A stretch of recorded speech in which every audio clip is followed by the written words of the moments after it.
Welcome to the Making Waves at Sea Level podcast with your host, Tom Singer. In each episode, we will explore the interesting stories of business executives, entrepreneurs, and industry leaders who are shaking things up and growing their companies. It is time to make some waves. Now here's your host, Tom Singer. Hello, and welcome to another episode of Making Waves at Sea Level.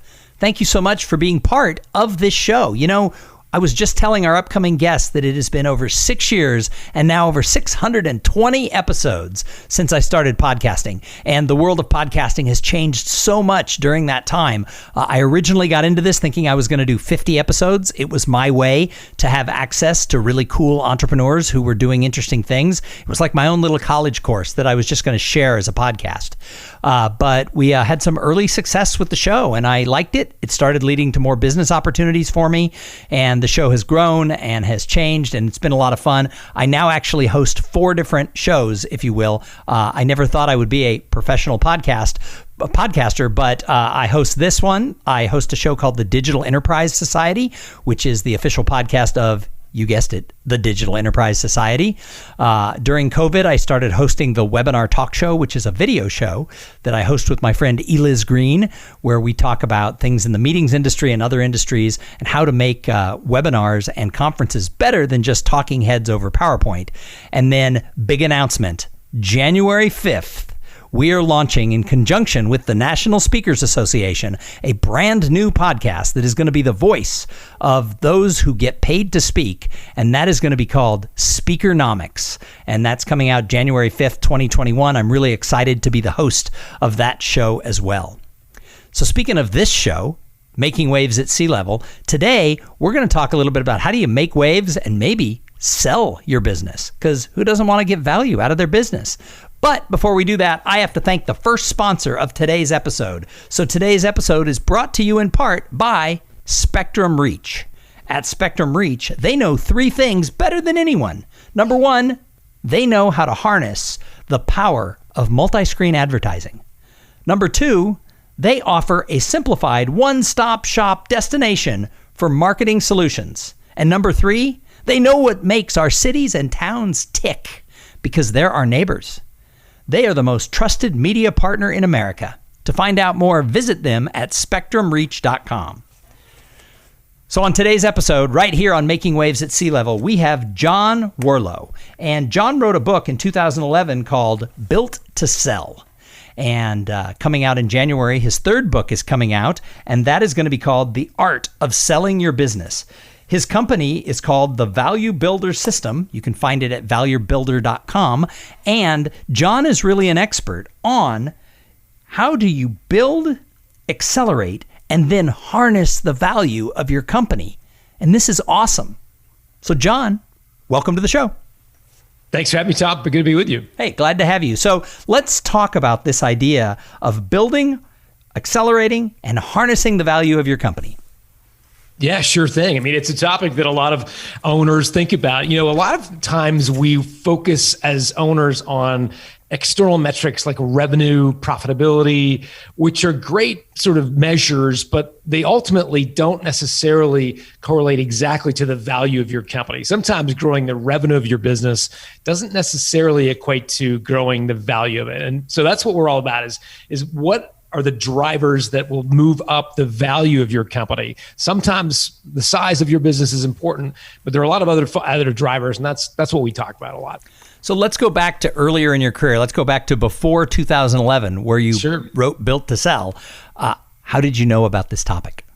You know what? I learned the hard way by skinning my knees, by having 4 companies that I built and ultimately exited, but made all the mistakes in the book. And the last company I sold, I took it to an M&A firm and said, what do you think it's worth? We were doing business with all these giant Fortune 500 companies, Microsoft and IBM and JP Morgan Chase. And he looked at me and peered over his glasses and said, I don't think it's worth very much. And I was like, what are you talking about? This is my life's work. This is a huge company that I'm really proud of. And he said, no, it's too dependent on you. It's really not worth anything to anybody else. And it was like a sucker punch to the gut. I mean, it was just felt terrible. But he pointed out some ways that I could make it, first of all, less dependent on me personally, and therefore much more valuable to a third party, which we did and ultimately sold. So long story short, I've made all the mistakes there are and tried to codify some of those and built to sell. So you started and then found a way to exit 4 different companies. What industries were you in? So mostly service businesses. So we did graphic design and a marketing agency, if you will, an event marketing company. Quantitative market research was the business that I was referring to earlier, when we helped very large enterprise organizations market and sell to small, medium businesses. So our customers were, again, the largest companies in the world, IBM, Microsoft, and we helped them to reach the SMB market through market research primarily. So being in the services business, you're right. I mean, it's kind of hard to, accelerate and then create that value where you can sell it. So what are some of the tips that you have coming out in this new book, The Art of Selling Your Business? If someone is building a business, what do they need to know to be able to position it to be able to sell? Yeah, I mean, the first and primary kind of idea is to build it so that it's not dependent on you. In a service context, service business context, most of the service providers are dependent on the individuals providing the service. And so the idea in a service company is to productize your service, make it feel like a thing, brand it like a thing, codify it so that others can deliver it, et cetera. That's what a service company does to create value. And that's really the kind of cornerstone of building a valuable company, is making sure it doesn't depend on you.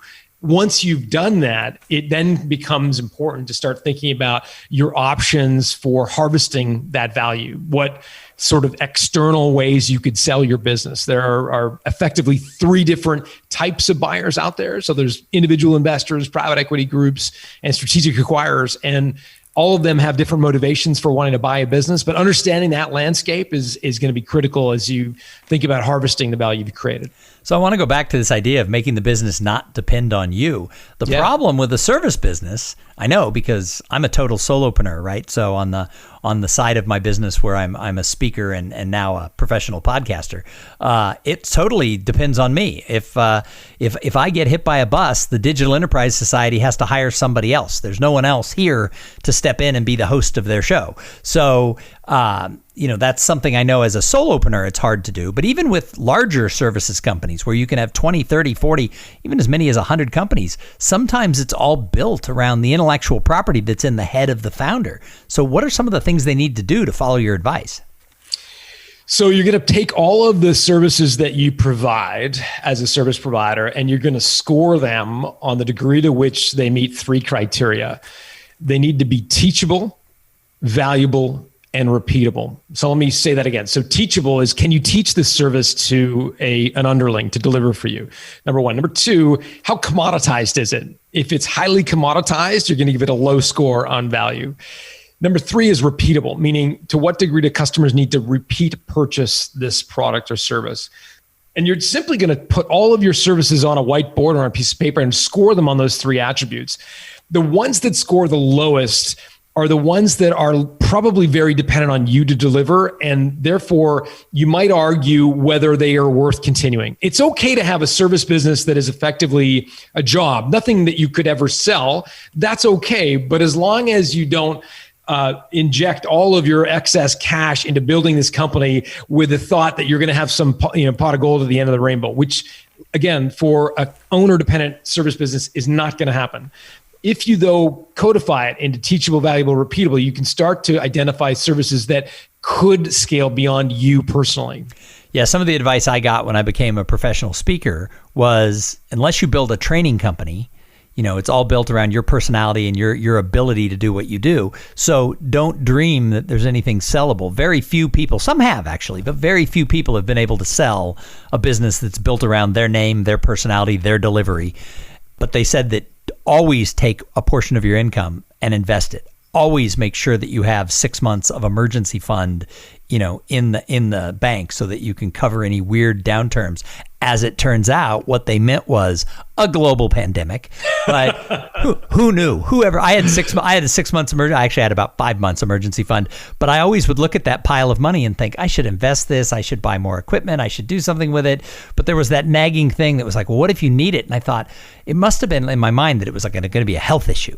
I never learned it was going to be a world health issue. But so for individuals and small services companies, it's okay to have a business that's not sellable. I've always been fine with that, but you have to take other precautions to be able to have that value, to be able to retire and do some other things. But you're talking about if you're going to be able to have it being teachable, repeatable, and valuable, then you want to set it up from the earliest stages as something you can sell. So if you have a business that's going to fit into that, don't name it Tom Singer. Name it, something that is a sellable name. But if you are named after your surname, if you've got your company name as the same as your last name, that's okay. You can still sell that company if it meets other criteria. For example, if we think of companies like McKinsey, Johnson & Johnson, those are huge global conglomerates that are named after somebody's surname. So they managed to basically get that brand equity that lived in that individual and accrue it to the company. How do you do that? Well, in many ways, it's about productizing the name. So in the case of Johnson & Johnson, they invested enormously in the Band-Aid brand, right? So we think of Band-Aids brought to you by Johnson & Johnson, as opposed to Johnson & Johnson that happens to sell Band-Aids. Mm-hmm. It's a subtle mix, but I think if your name is in the company name, that's not a death knell. You've got to now invest in the products that you offer, the branding, the services that you provide with a name, because that's what's going to give people something to cling on to beyond just your name.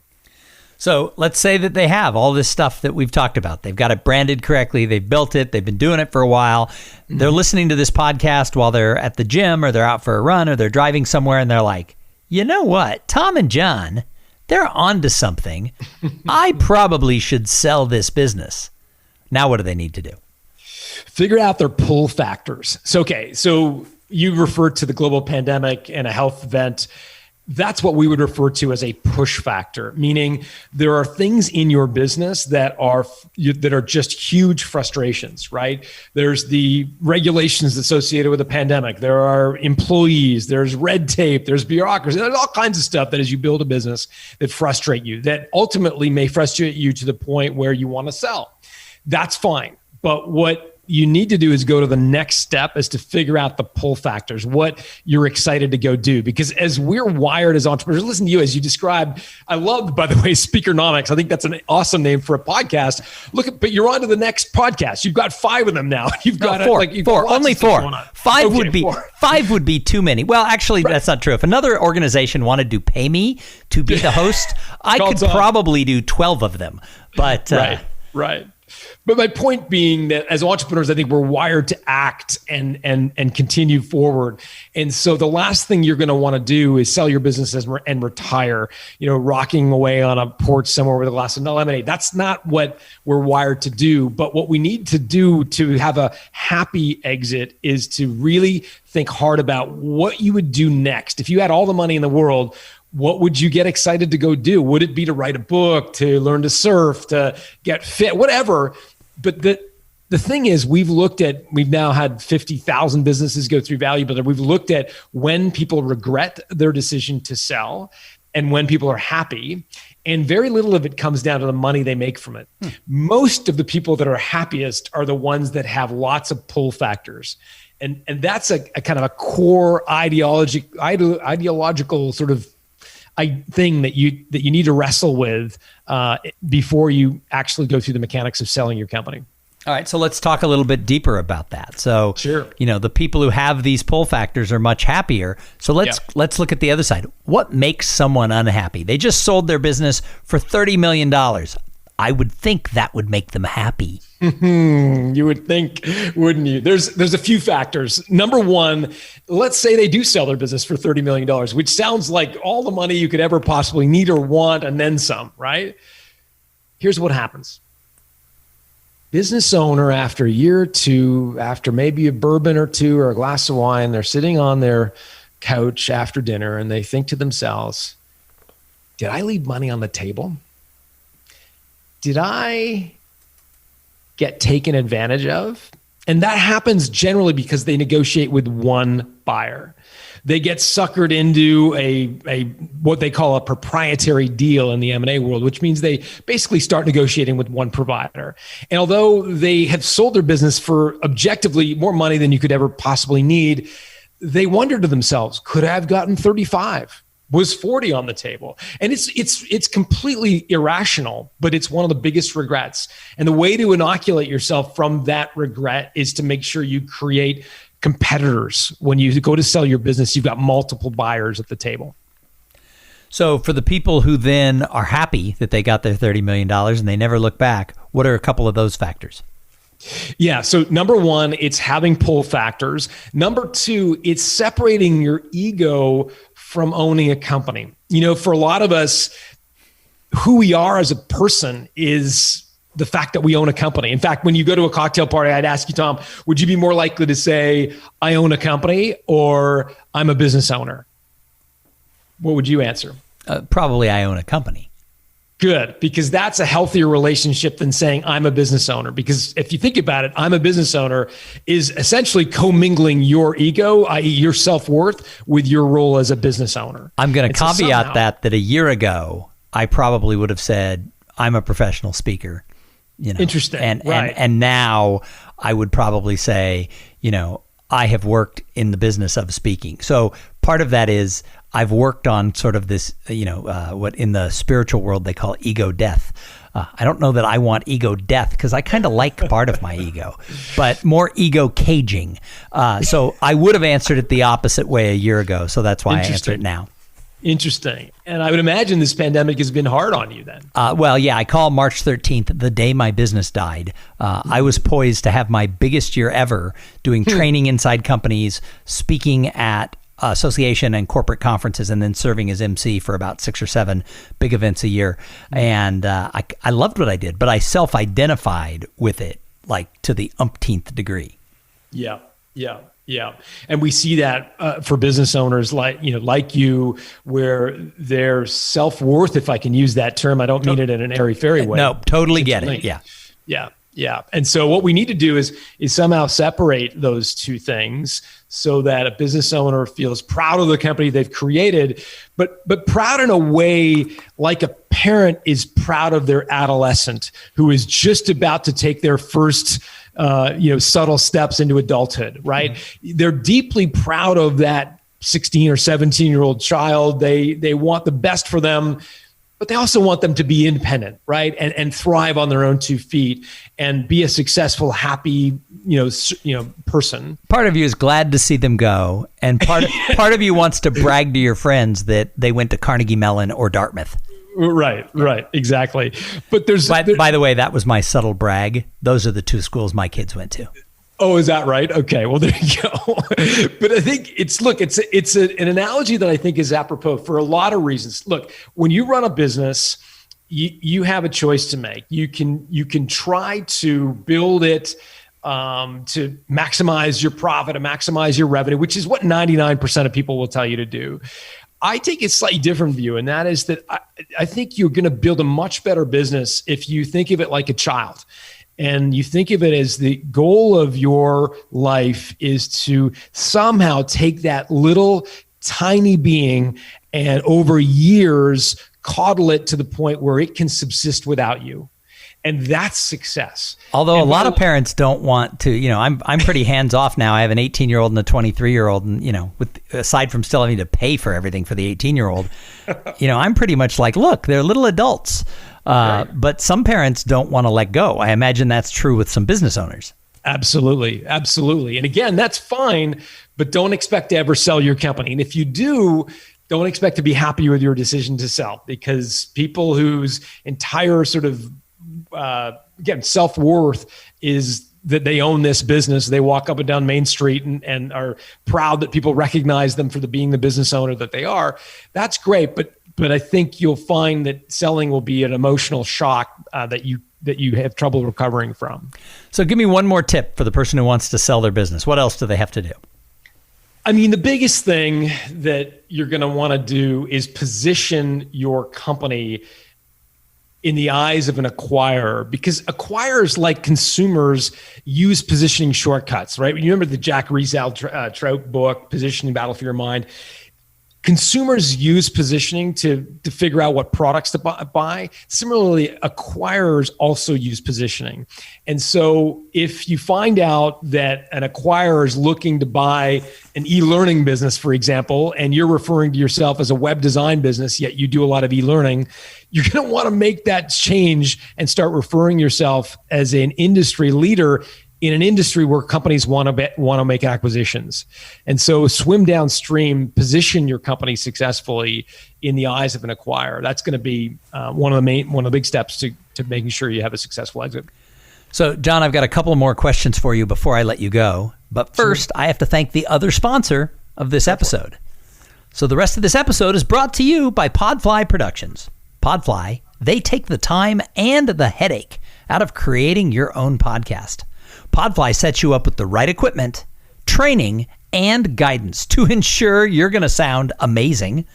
Podfly does all the heavy lifting and that pesky technical work so that you can focus on creating great content, growing your audience, and interviewing people who are making waves in business like John Warrillow. Hey, if you want to start a podcast, and I know that some of you do, over 1 million other people have, jump over to podfly.net/coolthings and check out the offer that they have for the listeners of this show, because they'll give you a little discount because I sent you. So, John, I call the show Making Waves at Sea Level, and I kind of want to know, how do you think a business owner can make waves if they're going to sell? What's their splash? Yeah. So look, you want to, again, create competitive tension. You want lots of people to know about you. One of my favorite stories in the book is this guy named Dan Martell, who had a media company that he was afraid he was going to have to start negotiating with one buyer and not create some competitive tension. So he hosted an event. Now, I know in the pandemic world, we can't host physical live events, but soon, hopefully with this vaccine, we'll be back to physical events. And for your sake. From your lips to God's ears, John. He holds this event and he invites the 3 CEOs of these large media companies that he thinks are best poised to buy his company. What's he done by doing that? Number one, he has communicated to all 3 of them simultaneously that if they are going to acquire his business, they are likely going to have to compete with the other 2, because they've seen the whites of the eyes of the other 2 and they know that Dan knows all 3 of them. And it's a subtle way of communicating that if you're going to buy my business, you're going to have to do it competing with somebody else. There's the corollary, the other side of that is that for a lot of buyers, they don't want to be part of a beauty pageant, right? They don't want to be part of some auction where they're used as a pawn. They want to know that they've got some sort of proprietary access to you as a business owner. And you want the opposite. And so there's a subtlety, there's a bit of a dance that goes on. You want to communicate there's other players without necessarily being so bold as to say there's 10 players, because you might find that they'll just walk at that point. And so I thought Dan, with his little strategy of inviting all 3 CEOs to the cocktail party, did a really nice job of sort of communicating in a subtle way that there was going to be tension or competitive tension for this deal. Oh, that's kind of a cool story. And that's in the new book? It is, yeah. So the new book comes out in January. So I assume pre-orders are currently available on Amazon and all the places people would get books? Yeah, the best place to go is builttosell.com/selling, where we put together some pre-order offers. We've got a 7-part guest speaker series where we've got people that I profiled in the book coming in to provide answers to people's direct questions. So people like Jay Steinfeld, who sold Blinds.com, a $100 million company, to Home Depot. So it's a pretty cool opportunity. So it's builttosell.com/selling. Awesome. Well, I can't wait to get the book, although I don't have a business I can sell yet. I'm only 54. We could start something new next week. Hey, last question I ask everybody who comes on the show is, when you look out into the world of business, and you know a lot of people, you've seen a lot of things, who do you look at and say, wow, she or he, they're the ones making waves? So who do you admire? I mean, I hate to be cliche, but I think Elon Musk. Number one answer in 620 episodes is Elon Musk. But you know what's cool about Elon Musk is he just announced this month he's moving to Austin, Texas. There you go. So he's going to be a neighbor. I think he's just incredible. Yeah. And just the fact that what I find so amazing about Musk, and I don't know the man, I just know his reputation, is he has been so successful in disparate industries. And we can all point to people that have had success over success after success in the same industry, which I think is an incredible accomplishment.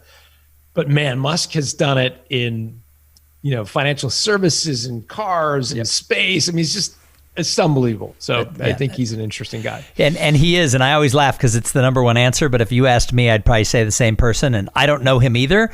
But he's moving to Austin. So if he wants to be a guest on Making Waves at Sea Level, and if anybody knows him, if he moves into the house next door to you, granted, you'd probably need a golf cart to get there because it's probably going to need a fleet of Teslas. You're probably not going to just look over the fence and see him back there mowing the lawn. But I'd love to have him on the show. That would change the trajectory of my show. We could probably sell it then. I'd have to call John. So John, any final words of advice? You know what? No, I think the big idea that I wanted to impart on your listeners is this notion of the freedom point. When we reach a point where selling our company would create enough wealth that would allow you to live happily and successfully for the rest of your life, it's worth asking yourself at that freedom point whether you want to continue to gamble that freedom to get to the next level. And I think the answer can be yes, I want to, and my business brings me intrinsic value and I love it, et cetera, which is great. You're making that decision consciously. But if you haven't made that decision consciously, you're really the kind of gambler who's putting all his chips on the table at Vegas and hope that the cards will turn it right. Because we never know what the next pandemic is going to be, God forbid. And so when you reach the freedom point and your business, if you sold it, would create enough liquid wealth, it's just worth asking yourself the question.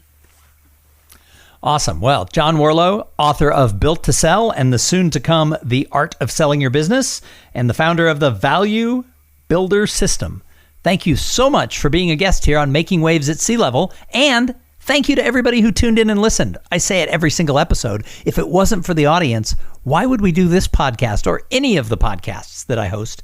It's always about just having this interaction. So if you like the show, yes, like all podcasters in history, I want you to go to Apple Podcasts and leave a review, 5 stars, leave a few sentences about how awesome I am. But the reality is that I want you to tell somebody about the show, because people find this show through word of mouth, and it makes me happy when someone says, oh, my sister, my cousin, my boss, somebody told me about your show, and they reach out to me. So go ahead and tell somebody about the show, and come back in a couple of days where we're going to have an interview with somebody just as cool as John Warrillow, who is making waves in their business. And I know you're thinking, how will you ever find anybody as cool as John? But we'll do it. We do it every single week, 2 times. So in the meantime, go out there, flex your entrepreneurial muscles. Make sure that your career ladder is against the correct wall, because climbing to the top of the career ladder, finding out you're in the wrong place, that sucks. I might know firsthand because maybe I did that for a while. Yep. And then while you're out there doing all this stuff, have some fun. Go out there and have a great day. Thank you for listening to the Making Waves at Sea Level podcast. Without your listening to these in-depth conversations, there would be no show. Connect with Tom at tomsinger.com and follow him on Twitter and Instagram at tomsinger.